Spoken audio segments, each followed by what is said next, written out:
Bismillahirrahmanirrahim. Assalamualaikum warahmatullahi wabarakatuh. Perkenalkan, kami dari kelompok 6 telah membuat sistem prediksi diabetes dan kami pada kesempatan kali ini akan memaparkan dan mempresentasikan sistem yang telah kami buat. Sebelum itu, alangkah baiknya kami memperkenalkan diri terlebih dahulu. Dimulai dari saya, Sakarisya, A11 2021 13406. Saya Yohanes Deni Novandian dengan NIM A11 2021 13596. Saya Faza Faris Afandi dengan NIM A11 2021 13917. Saya Raihan Asli Rosyada dengan NIM A11 2021 3398. Perkenalkan, nama saya Rangga Dwi Saputra dengan NIM A11 2021 13872. Dan saya Almas Najib Mamutakin dengan NIM A11 2021 13644. Oke, kita masuk ke dalam penjelasan user interface dari sistem kami berupa sistem prediksi database. Yang pertama, di navigasi yang pertama ada di tampilan home. Di page home ini, kalian akan diminta untuk menginputkan berat badan, tinggi badan, kemudian nanti ditentukan juga dari hasil dari berat badan, tinggi badan ada BMI atau Body Mass Index, kemudian ada gendernya, gender kalian itu pria atau perempuan, kemudian ada hipertensi. Untuk selanjutnya ada input gula darah atau blood glukosa. Kemudian ada di sini ada tekanan jantung atau riwayat jantung, detak jantung. Kemudian riwayat melokok dan yang terakhir adalah hemoglobin kalian seberapa. Nah, kita mulai inputan yang pertama di kolom. Nah, di kolom tinggi badan itu kalian akan diminta untuk menginputkan tinggi badan kalian sesuai dengan yang ditetapkan di sini. Tinggi badan minimal itu ada 15 cm.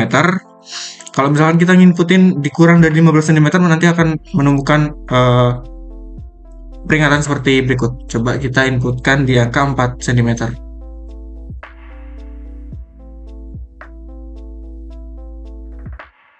Nah, di sebelah kanan di bagian body mass index di sini akan muncul alert atau misalkan di sini tulisannya body height must be greater than 15 cm. Jadi kalian harus menginputkan tinggi badan itu sekitar 15 cm.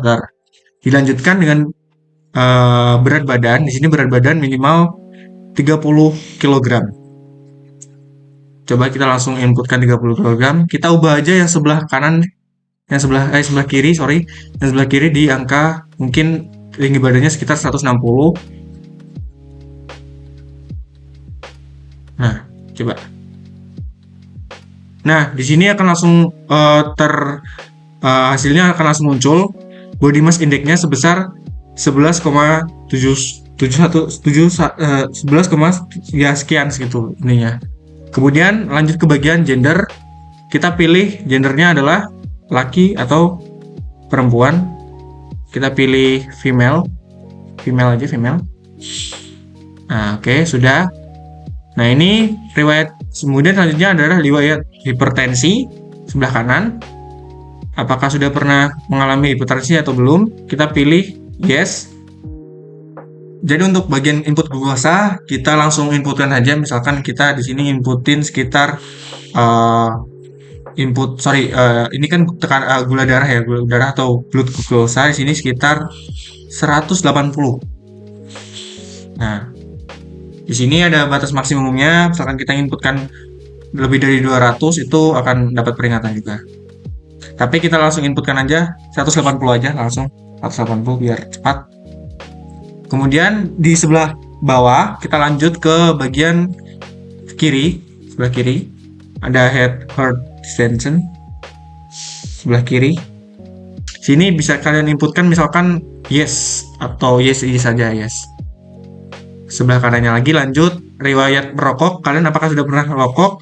Belum pernah, tidak ada info atau mungkin atau ever atau tidak sama sekali. Kita mungkin inputkan yang never aja, never. Baik, saya lanjutkan untuk inputan dari hemoglobin. Mungkin kita akan coba di angka 8. 8 ya. Kemudian umurnya kita masukkan, misalkan umur kalian rata-rata sekitar 20 tahun. 26 boleh. Oke. Nah, di bagian bawah di sini ada tombol predict. Sebelum masuk ke itu, ya di sini ada tombol predict. Tombol predict ini digunakan untuk kalian menentukan hasil dari inputan yang telah kalian inputkan tadi. Jadi misalkan kalian memprediksi diabetes, itu langsung klik tombol button predik ini, klik saja. Nah, nanti akan muncul. Nah, setelah kalian pencet button predik tadi, kita di sini muncul nih hasil dari prediksinya bahwa kalian itu terkena penyakit diabetes, diprediksi terkena penyakit diabetes. Bahwa di sini ada muncul juga di tabel dijelaskan yang pertama, input yang pertama ada gender, itu misalkan gendernya tadi kan udah inputkan female, terus umurnya 26 tahun, pernah terkena hipertensi atau tekanan darah tinggi, kemudian heart disease-nya juga iya, smoking history-nya nggak pernah, walaupun nggak pernah, body mass index-nya sekitar 11,7 sekian, hemoglobinnya 8, blood glucose-nya sekitar 180, prediksinya kalian terkena penyakit diabetes. Kemudian jika kalian ingin menginputkan lagi bahwa misalkan ini ada perubahan nih, ada tinggi badan naik atau berat badan turun segala macam, tingkat gula darahnya kalian turun juga, kalian bisa klik button di bawah, scroll ke bawah. Ini ada button input again, nanti kalian bisa klik input again. Nah, itu nanti akan muncul di atas lagi. Jadi setelah kalian pencet nih tombol button input again tadi, kalian akan masuk ke data-data yang tadi udah kalian inputkan. Kalian misalkan bisa ganti nih sekitar 160 diganti berapa? Diganti sekitar 150, nggak mungkin turun ya. Berarti 165. Kemudian tinggi berat badan kalian jadi 60. Kalian naik mungkin. Tapi tekanan gula darah kalian turun di sekitaran 140. Nah, langsung aja kita prediksi. Oh, ternyata kalian masih terkena penyakit diabetes. Berarti emang tekanan gula darahnya sangat mempengaruhi daripada prediksi penyakit gula diabetes tersendiri. Nah, begitu. Nah, di bagian sistem kami juga menyediakan fitur nih bahwa kalian bisa menginputkan dataset multiple, yang nanti akan dijelaskan fiturnya oleh teman saya. Baik, saya akan menjelaskan fitur upload menggunakan dataset sendiri. Nah, jika kalian mempunyai dataset diabetes sendiri, kalian juga bisa menguploadnya untuk diprediksi dengan test size yang bisa diatur sesuka kalian. Nah, coba kita masukkan test size-nya sebesar 0,1. 0,1. Nah, lalu kita coba klik browse file untuk mencari file yang kita ingin upload. Coba kita upload file diabetes.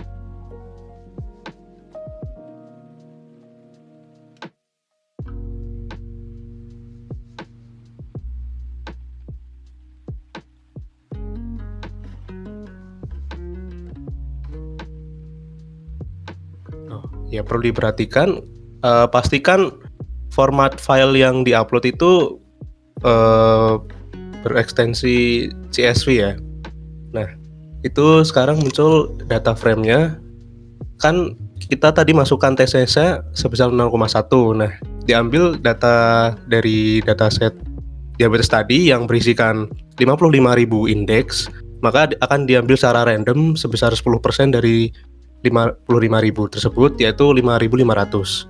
Nah, di sini fitur yang diambil itu yang pertama ada gender, lalu umur, lalu tensi darah, lalu riwayat penyakit hati, lalu ada riwayat perokok, ada BMI, lalu setelah BMI ada hemoglobin, lalu ada glukosa darah, dan sebelahnya itu kolom diabetes, yaitu isinya hasil prediksi dari dataset yang telah kita ambil tadi, yaitu ada prediksi orang mengalami diabetes ataupun tidak. Nah, di bawahnya ada confusion metric hasil data tes yang diinput tadi. Nah, di sini kan baris pertama itu ada total data faktual yang tidak mengalami diabetes. Nah, yang berhasil diprediksi sebanyak 4.883. Nah, yang error tuh ada 159. Nah, untuk baris bawahnya itu pada faktualnya tuh orang yang mengalami diabetes yang berhasil diprediksi ada 330. Nah, yang error ada 132, seperti itu. Lalu untuk selanjutnya visualisasi dari data tes yang kami pakai akan dijelaskan oleh teman saya.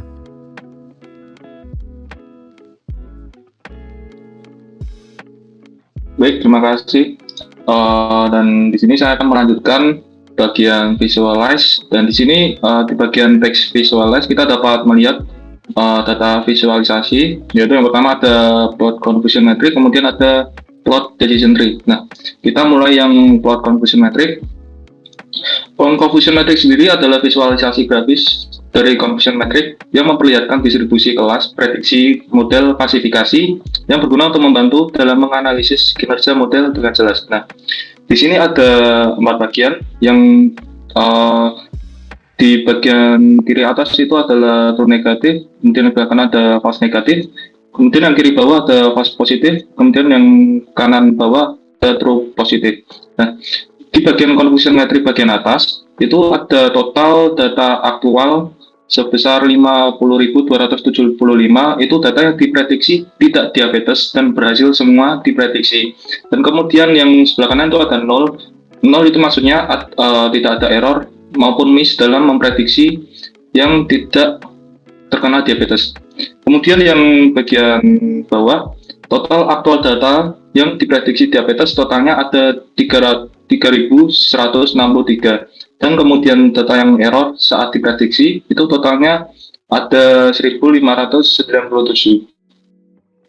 Oke, kemudian lanjut bagian plot decision tree, bisa di-scroll ke bawah. Nah, kemudian plot decision tree adalah visualisasi grafis dari algoritma decision tree yang menunjukkan serangkaian keputusan dan percabangan yang dilakukan oleh model untuk mengklasifikasikan atau memprediksi data yang berguna untuk membantu dalam pemahaman dan interpretasi model secara intuitif. Nah, berdasar dari inputan yang pertama, di sini kita bisa melihat bagian root itu ada hemoglobin level. Nah, hemoglobin level ini adalah faktor yang paling mempengaruhi di mana para user itu terkena diabetes atau tidak.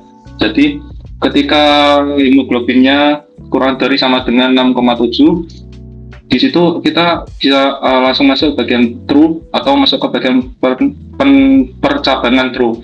Nah, ketika hemoglobin levelnya lebih dari 6,7, nah maka si user akan langsung terdeteksi bahwa dia terkena diabetes.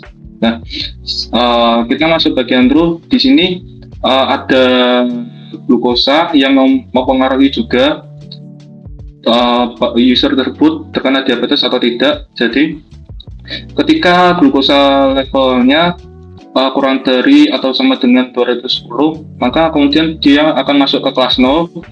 Dan ketika glukosanya lebih dari 250, maka si user tersebut juga akan terdeteksi dia terkena diabetes. Nah, di sini juga bagian bawah ada umur juga yang mempengaruhi bahwa user tersebut bisa terkena diabetes atau tidak, yaitu bagian umur dan juga bawahnya. Bisa di-scroll ke bawah. Nah, di situ juga beginilah untuk plot decision tree dari dataset penyakit diabetes. Seperti itu. Terima kasih.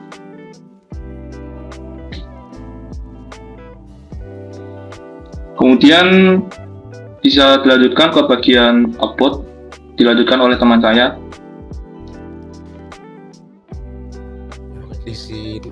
Pada halaman about ini ada beberapa deskripsi. Yang pertama ada mengapa kita menggunakan aplikasi ini.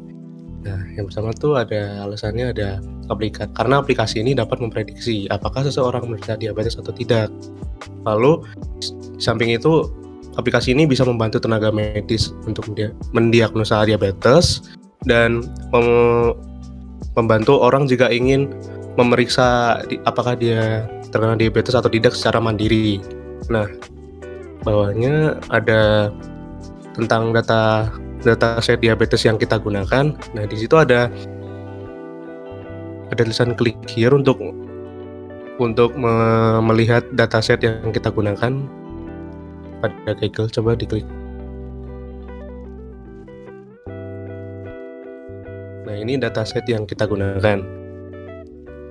Nah, nanti bisa dicari tahu sendiri ya oleh teman-teman. Oke, balik lagi ke halaman tadi. Nah, di sini ada author datasetnya sendiri yang bernama Muhammad Mustafa. Muhammad Mustafa ini adalah seorang data engineer yang berasal dari India. Untuk profil lengkapnya bisa klik logo LinkedIn-nya yang langsung direct ke profile LinkedIn-nya.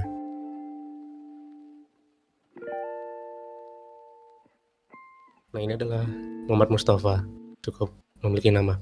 Oke, balik ke page tadi. Nah, di bawahnya ada akurasi prediksi yang kita peroleh menggunakan model prediksi yang kita buat dan menggunakan dataset dari Muhammad Mustafa itu sendiri. Di bawahnya lagi ada keterangan tentang BMI itu sendiri. Karena kan BMI itu sendiri masih mungkin masyarakat luar belum mengenalnya apa itu BMI. BMI sendiri adalah sebuah satuan untuk menghitung berat badan ideal. Nah, cara menghitungnya itu berat badan dibagi tinggi badan yang dikuadratkan. Seperti itu. Nah, mengapa harus memakai BMI? Karena BMI itu dapat mempengaruhi diabetes karena kelebihan berat badan itu dapat menyebabkan resistensi insulin yang mempengaruhi kadar gula darah yang menyebabkan diabetes mellitus. Seperti itu. Lalu di bawahnya, mengapa kita menggunakan dataset ini? Karena dataset ini memiliki keterkaitan faktor risiko diabetes. Lalu informasi penting diabetes itu ada di situ lah pokoknya. Lalu di bawahnya, kenapa sih diabetes harus dikenali dan dipantau sedini mungkin? Nah, karena diabetes itu bisa dialami oleh siapa saja gitu. Mungkin kita sekarang bisa mengalami diabetes, maka dari itu kita harus mengecek dan mengontrolnya. Nah, seperti itu. Untuk penjelasan teknisnya akan dijelaskan oleh teman saya. Baiklah, saya akan menjelaskan mengenai kode dari program yang telah kami buat. Di sini saya menjelaskan mengenai file web functions.python. Itu kami mengimport beberapa library yang akan digunakan dalam penerapan algoritma nantinya. Kemudian terdapat fungsi load data. Fungsi load data itu sendiri digunakan ketika kami akan membaca file dataset yang akan kami gunakan. Di dalam kasus ini kami membaca file dengan nama diabetes.csv, yang mana file diabetes.csv itu terdapat di dalam folder yang sama dengan file codingan web functions ini. Kemudian kami membuat variable x. Kami mengambil variable x itu kami isikan dengan df.frame. Kemudian kami mengisi beberapa nilainya dengan si atribut atau dengan atribut yang ada pada dataset itu sendiri. Kemudian kami isi y yang berisi dengan df frame diabetes. Nah, y itu kami isi dengan label dari setiap dataset, setiap data pada dataset. Kemudian ketika hal itu akan kami return dalam df x dan y. Selanjutnya kami membuat fungsi train model. Ya, fungsi train model ini digunakan untuk membuat train model decision tree classifier terhadap diabetes.csv tadi. Di sini kami membuat beberapa penjelasan menerapkan train tesis. Juga kami atur besarnya tes size-nya sebesar 0,3, reduced 42 dan sebagainya. Kemudian kami masukkan ke dalam model decision tree classifier dengan parameter yang telah kami tentukan juga. Setelah itu kami feed juga X-train dan Y-train-nya. Setelah itu, dari semua itu, kami menghitung feed modelnya, kemudian akan mendapatkan hasil dari score. Score itu akan digunakan untuk tingkat akurasi itu nantinya. Kemudian kami juga membuat fungsi predict, fungsi predict menerapkan tiga parameter X, Y, dan features. Nah, di situ kami juga melakukan train model, kemudian kami melakukan predict terhadap array itu sendiri, dan kami reset juga yang akan dikembalikan. Kami akan mengembalikan dua itu, prediction dan score. Selanjutnya kami akan masuk ke file main.py. Untuk file main.py ini nanti digunakan untuk mengatur file-file mana saja yang ingin ditampilkan pada tabs. Tabs itu sendiri ada pada folder tabs, kemudian terdapat 3, about, home, dan visualize yang terdapat pada itu di dalam folder tabs, yaitu kami importnya menggunakan form tabs, import, about, home, dan visualize. Nah, kemudian kami menentukan nama tabsnya juga yang akan ditampilkan, yaitu home, home, dari tab home, visualize, visualize, dari file visualize tadi, kemudian about juga seperti demikian. Nah, setelah itu kami membuat sidebar dengan title, navigation, terus kemudian kami menampilkan beberapa dari tabs tadi dalam bentuk radio button agar bisa diselect oleh pengguna ketika ingin berganti halaman. Terdapat juga kami memanggil fungsi load data dari file web function tadi yang telah kami buat juga. Kemudian dilakukan pengecekan kondisi, misalkan di dalam tab home atau visualize kami menampilkan ketika parameter dfxday dari si file web function tadi. Selain itu kami hanya menampilkan app saja tanpa mengirimkan parameter. Sekian penjelasan kedua file tersebut dari saya. Yang berikutnya akan dijelaskan oleh teman saya. Saya akan melanjutkan presentasi mengenai visualize.python dari teman saya. Yang pertama, tentu kita mengimport library-library yang akan kita pakai dalam codingan kita. Lalu tentu kita juga perlu mengambil fungsi dari web function, yaitu fungsi untuk membuat modelnya. Lalu untuk memanggil fungsi plot confusion metric, tadi sudah diambil dari fungsi import confusion metric-nya dari library di atas, yaitu dari prediksinya. Kemudian lanjut ke bawahnya, ada SNS heatmap, itu untuk menandai apakah kita akan memakai, agak di scroll ke atas lagi, nah itu akan menandainya tuh dengan warna apa. Dengan kasus ini kita menandainya dengan warna biru. Kemudian lanjut ke PLTX label untuk diprediksi, dan Y-label untuk draw. Maksudnya begini, jadi untuk pada conversion matrix sendiri itu ada dua garis yang melintang, yaitu garis X dan garis Y. Dan di garis X itu menandakan dari X label, yaitu yang diprediksi, sedangkan dari Y label itu yang menentukan datanya itu. Kemudian lanjut untuk PL title untuk memunculkan judulnya, yaitu conversion matrix. Lalu langsung ke dev up, itu untuk menampilkan di dalam page-nya itu. Kemudian ada warning.filter warning, itu untuk menghilangkan semua warning yang tidak diperlukan. Kemudian set option, nah nanti dari halaman visualize sendiri itu akan ditampilkan dua opsi, yaitu untuk menampilkan plot confusion metric-nya tadi yang dipanggil dari library. Kemudian nanti juga akan ditampilkan plot decision tree untuk menggambarkan dari root model dari dataset ini tuh apa yang paling berpengaruh. Kita langsung ke checkbox yang untuk plot confusion metric. Kita harus memanggil lagi model trend model, yaitu dari tadi web function untuk mentraining X dan Y. Apa yang dimaksud dengan X dan Y? X itu untuk labelnya, bukan label. X itu untuk setiap kolom. Jadi setiap kolom yang akan nanti memengaruhi Y. Nah, Y-nya itu baru labelnya. Kemudian dibuat fungsi YPred untuk menampung fungsi prediksi yang nanti akan ditampilkan juga. Nah, kemudian pada baris bawahnya ada plt.figure fixed size, itu hanya untuk ukurannya nanti dibuat 8x6. Kemudian untuk menampilkannya menggunakan membandingkan. Tadi ada Y label, yaitu untuk aktualnya, data aktualnya seperti itu. Kemudian dengan diprediksinya, tadi ada arah sumbu X dan arah sumbu Y. Lalu kemudian dipanggil st.pyplot untuk mengambil semuanya fungsi itu. Kemudian pada pilihan kedua, yaitu checkbox kedua untuk menampilkan plot decision tree, tentu kita juga perlu mengambil model yang sudah di training seperti pada plot confusion metric di atas. Kemudian untuk menampilkan decision tree ini kita mengekspor Graphics atau import library-nya, kemudian tinggal kita masukkan.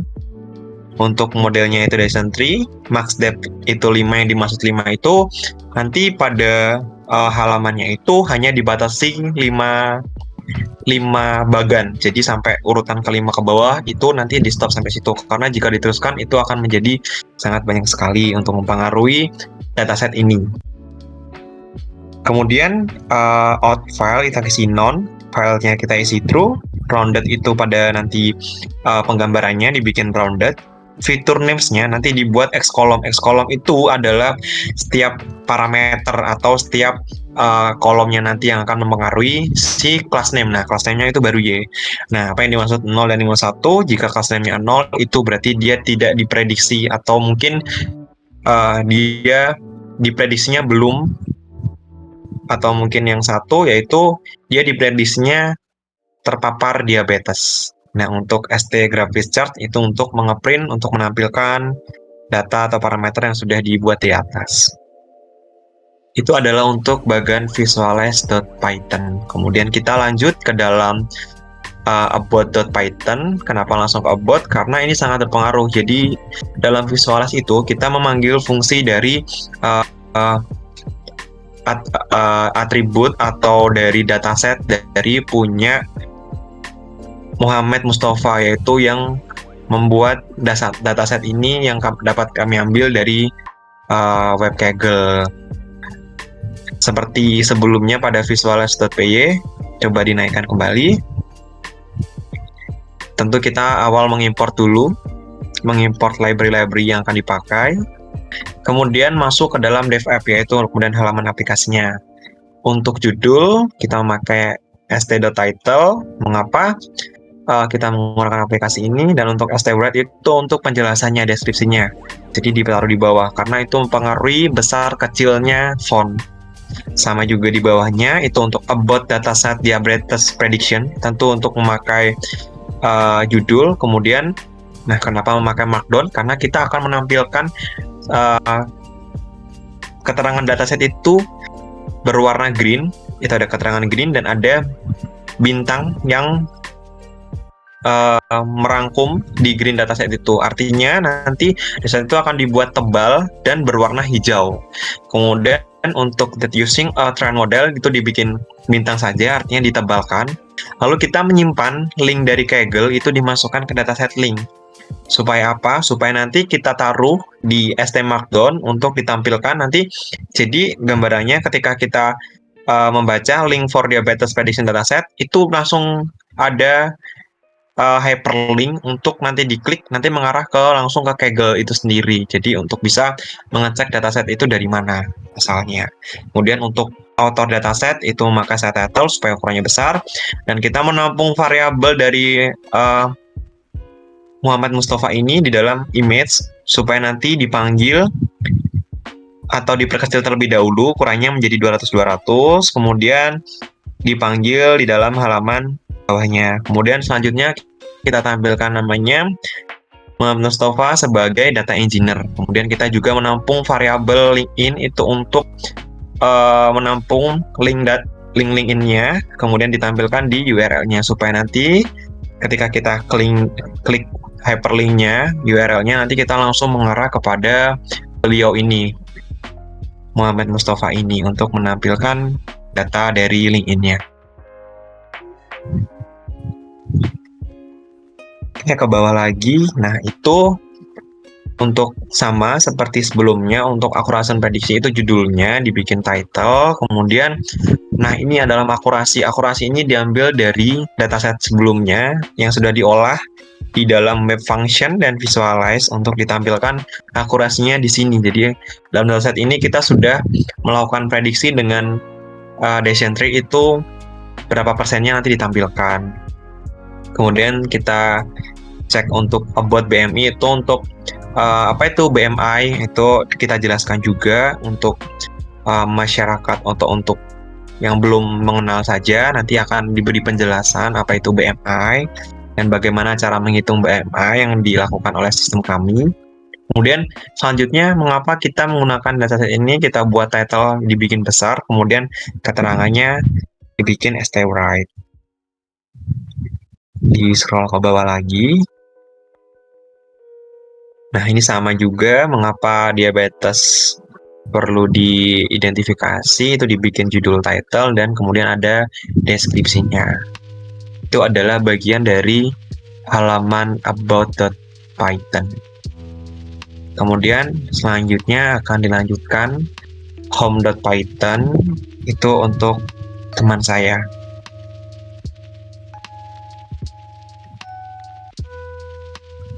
Oke, pada kali ini saya akan menjelaskan home.py. Ya, di sini diimport label-label yang diperlukan. Nah, lalu kemudian ini untuk pembuatan halaman aplikasinya, di sini ada yang dev apps, yang st-title untuk membuat judulnya, yang col1, col2, col3 ini atau untuk pembuatan kolomnya. Dan di sini kita menggunakan pass validation ya. Kalau misalnya ada data yang salah, kita akan tampilkan error. Nah, untuk kolom pertama kita akan menginputkan berat badannya dengan minimal value dan maksimal value 300. Untuk yang bagian gender, ini ada option male dan female. Untuk yang heart disease itu ada select box lagi untuk apakah heart punya riwayat penyakit jantung, maka ada option ya atau tidak. Nah, untuk yang umur yaitu menggunakan slider, yaitu rentangnya 0 dari 1 sampai 100. Untuk yang kolom kedua kita menggunakan number input ya. Di sini kan ada meminta menginputkan badan dengan minimal value-nya 0, max value itu 200 ya. Terus ada select box apakah mempunyai hipertensi, itu optionnya ada ya atau tidak. Untuk yang riwayat rokok ini kita menggunakan select box.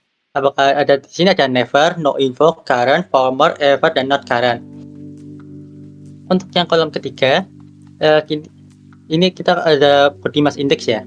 Nah, di sini sudah mulai ada validation-nya. Jadi jika berat badan di bawah 15, maka akan memunculkan tulisan berat badan harus tinggi badan harus lebih tinggi dari 15 cm. Untuk yang berat badan harus di atas 3 kg. Nah, dan di sini adalah proses penghitungan riwayat body mass index-nya, yaitu rumusnya itu berat badan dibagi tinggi badan dikali 100 pangkat 2. Nah, jika di sini sudah dihitung, maka akan ditampilkan, di sini akan memunculkan tampilan BMI-nya. Ya, di sini ada blood glucose level. Di sini kita menggunakan number input. Blood glucose level-nya yaitu minimal value 0 dan max value-nya 300. Untuk yang level hemoglobin kita menggunakan number input. Di sini minimal value 0 dan max value-nya adalah 100. Dan di sini ada kondisi ini. Jika hipertensinya 0 maka dibikin 0, jika dia dibikin 1. Di sini ada gender, jika gendernya 0 maka male, jika female maka 1. Jika heart disease di sini jika iya maka 1, jika tidak maka 0. Yang untuk smoking history ya, jika untuk maka nilainya 0, no info 1, current 2, former 3, ever 4, not current 5. Di sini kenapa kita harus menggunakan angka, kita akan mengubahnya yang data nominal ini menjadi data numerik. Nah, di bagian sini features itu yaitu untuk berfungsi untuk menampung data yang akan diprediksi. Nah, di sini sudah mulai validation ya. Mulai validation di sini, jika tinggi badan kurang dari 15 maka validasinya itu false dan akan memunculkan error message seperti ini. Tinggi badan harus lebih tinggi dari 15 cm. Nah, jadi jika ini kan ada tombol predict ya. Misalkan tombol predictnya di data yang diinputkan dari sebelumnya ada yang salah, maka akan memunculkan pesan error seperti ini ya. Ada banyak sekali ya. Ada yang tinggi badan kurang dari 0 maka tinggi badan tidak bersama dengan 0. Jika tinggi badan kurang bersama dengan 0 maka akan menunjukkan error berat badan tidak bersama dengan 0. Jika berat badan kurang dari 3 maka akan memunculkan error berat badan harus lebih dari sama dengan 3 kg. Nah, jadi untuk hemoglobin, jika hemoglobin kurang dari sama dengan 0, maka akan memunculkan error hemoglobin tidak boleh sama dengan 0. Nah, di sini hemoglobin lebih dari 10, maka akan memunculkan error hemoglobin harus kurang dari sama dengan 10. Jika blood glucose level kurang dari sama dengan 0, maka akan memunculkan error nomor gula darah tidak boleh sama dengan 0. Jika blood glucose level kurang dari 40, maka akan memunculkan error gula darah harus lebih dari 40. Nah, di sini kan sebelumnya kan ada input strip nih. Ini buat awalan ya. Jika itu harus diisi. Nah, ini harus diisi. Ini kan karena strip ini harus diisi ya. Karena semua nilai step itu pas validity-nya itu sama dengan false. Nah, di sini ada yang ini untuk memunculkan errornya ya. Jika misalkan sudah ada kesan error, maka akan memunculkan ini prediction-nya. Jika prediction-nya sama dengan 1, maka akan memunculkan reset, yaitu user diprediksi mengalami diabetes. Jika 0, maka prediction tidak mengalami diabetes. Nah, di sini ya untuk menampilkan hasil inputannya dalam bentuk tabel sesuai inputan ya, ada di sini. Dan yang ada di sini untuk membuat nama kolomnya. Yang di sini untuk menampilkan inputannya di sini. Nah, di bagian sini untuk mengkonversi yang fungsi step itu mengubah tipe datanya. Yang replace itu untuk mengganti nilai. Nah, maka jika ada yang inputannya 0, maka female, jika 1 maka female. Hypertension juga diubah menjadi, ini semuanya diubah menjadi string ya. Tampilkan jadi string, maka akan outputnya akan ditukar ya, seperti ini. Maka tidak, 1 maka iya. Ini hypertension diubah, terus maka ini juga diubah.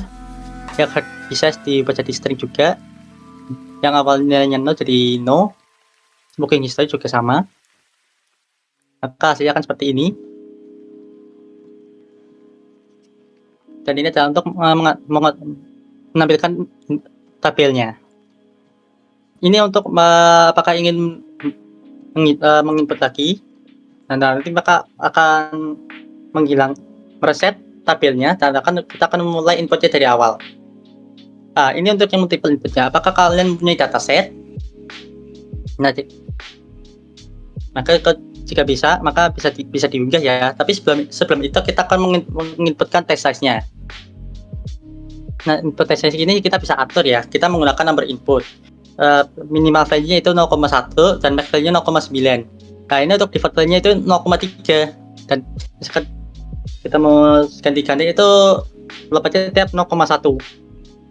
Nah, di sini untuk memilih filenya.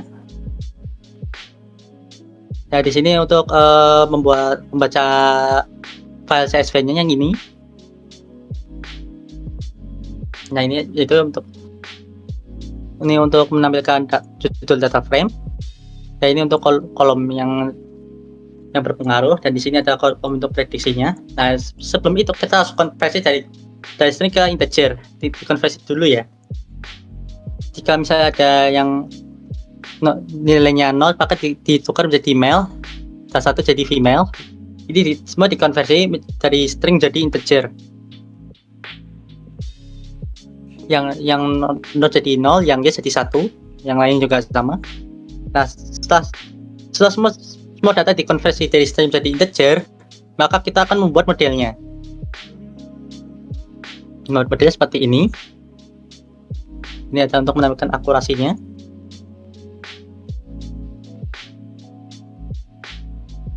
Nah, ini untuk buat memprediksi kolom diabetes yang ini ya. Nah, di sini kita yang buat prediksi ini. Nah, ini ya, sudah diprediksi di sini. Jadi yang outputan ini yang hasil yang kolom diabetes sudah prediksi.